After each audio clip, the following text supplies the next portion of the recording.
Hi, my name is Philip, and this is a communication video for Psychology 285. I'm here with Tyler. Hi. Tyler agreed to discuss with us a problem that he had about a year ago. It's kind of an opportunity that he's seen in a game that he plays called Digimon Links. Tyler, did you want to share that a little bit with us? Well, basically, the game was released and thousands of people were interested, and it was going to be a success. That was already set. Okay. But what they lacked was a form of communication. And this is a game that you love. Right. Because you watched Digimon Links probably since you were really young. Well, we aged with it. Oh, okay. My generation Right. aged with that. Yeah, I can see that you could tell that you have a passion for this game, where it's probably why you had such an interest in this. Yes. Yeah, exactly. And the main thing that would make that passion so much better Right. is community. Absolutely. Organized, safe haven for players or friends. Right.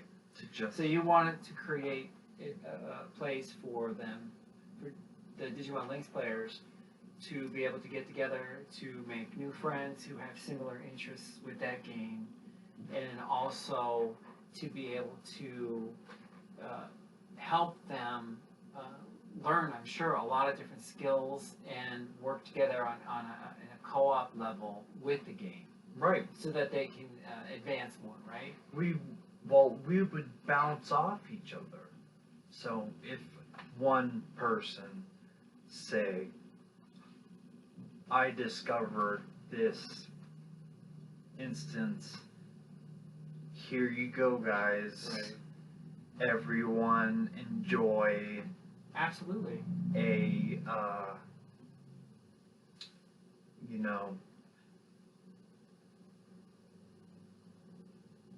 bug in the game and profit from that. Well, now this isn't a new idea. I mean, there's a lot of games out there, I'm sure, like Halo and stuff, that have in-game chat while you're playing.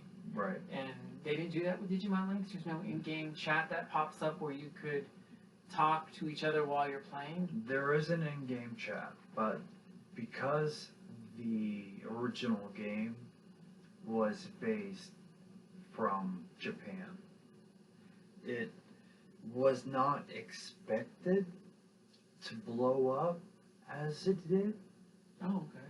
So they had to quickly reformat and translate the text to for an American or a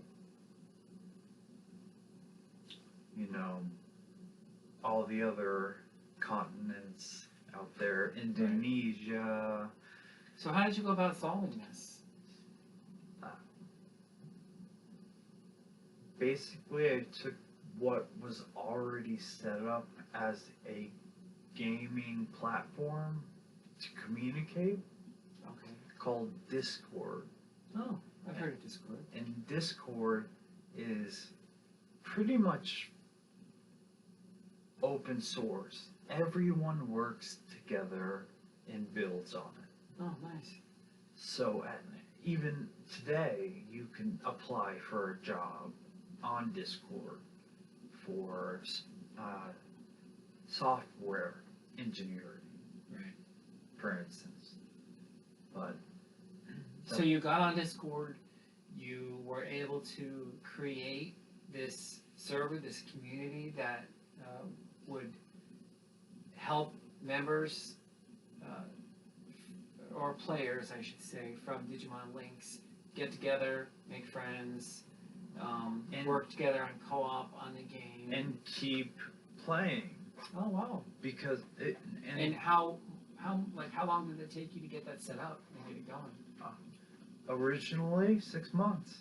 6 months. That's a lot of work. 6 months. I understand you had mentioned before that at one point it was very overwhelming for you. Yeah. And It was. I know that you are in therapy for PTSD, and you had mentioned it to your therapist about this and about how when you don't get your goals accomplished, it's hard for you to sleep, and you had to work through that. Do you feel now that you feel more positive about the work that you do with your server on Discord than you did just 6 months ago? I do feel positive because there is a new wave of fresh people that aren't necessarily poisoned by these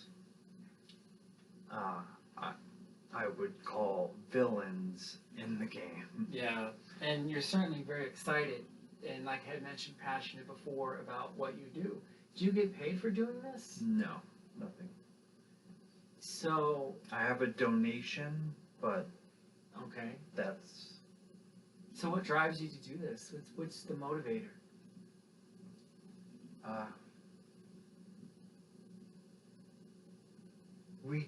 I grew up with Digimon. Right. My friends grew up with Digimon. So it wouldn't surprise me that all across the world, everyone else grew up with this franchise. Right, that age group. I know I grew up with Frogger. I mean, just last night I was playing Frogger, and I played the 84 version. And to me, that was very basic. It's probably about all I can do, but that was fun for me. It brought me back to the 80s, back to 1984. No. So It's relate on that nostalgia. level. Right, it's very nostalgic. You're right. Yes. And it's good for us to reminisce and bring back memories, happy memories from our childhood. Yeah. Which is nice. Well, Tyler, thank you for sharing that, and I'm glad that you were able to solve a problem, not just one that you've seen for yourself and an opportunity, but for all these other people. One last question I had was, how many members do you have on your server now? I would say roughly 300. Wow, that's a lot. So, I mean, that's 300 players of Digimon that you've been able to reach out to all around the globe that you've helped. So I'm sure you're very proud of that. I would like to be. I would like to continue to do more for the community. Well, Community. I'm sure you will. You're a very smart guy. Thank you very much for being part of my video. All right. And that's it for that. And in a few minutes we'll come back and critique the video that we just did.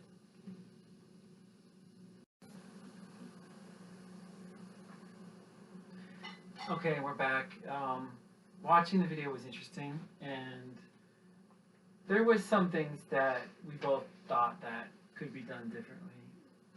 Tyler, what did you feel that I could have done differently while I was talking to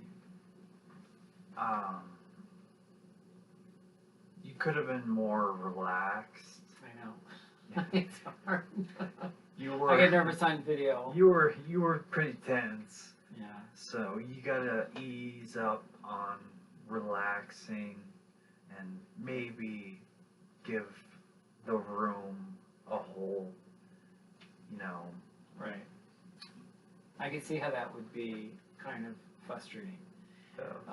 Do you think I was a good active listener? Did I listen to what your problem was? You did, and you asked relevant questions. So I did tune in.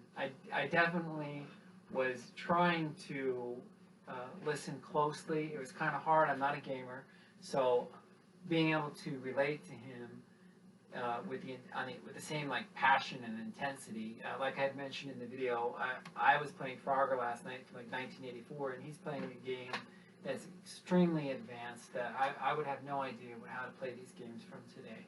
So being able to relate on that level and being able to have much empathy for something like that is hard for me to do, and that's something that I need to work on. Another area that I would need to work on, I could see, is my body language and posture could have been improved on a little bit, and through solar, I could definitely learn how to use those different techniques better in order to get a better response out of Tyler or a client that I have. As far as empathy goes, I think I pretty much already covered that. It's hard for me sometimes to be empathetic in areas that I'm not familiar with, and that's something that I could learn to do better. And hopefully this class and through assignments like this, I will learn how to do that better. And then in future assignments or videos or anything like that that I would be doing, I think that, like Tyler had mentioned, learning to be more relaxed. It's very different when we talk without being recorded on video Exactly. to each other. Yeah. And it's like there's some already tension that goes on because you're trying to get the video just right. Yes. Which makes it hard. it does that. It's a third wall. Yeah. It's a barrier. But overall, I think it went good, and I again thank you for doing this assignment with me.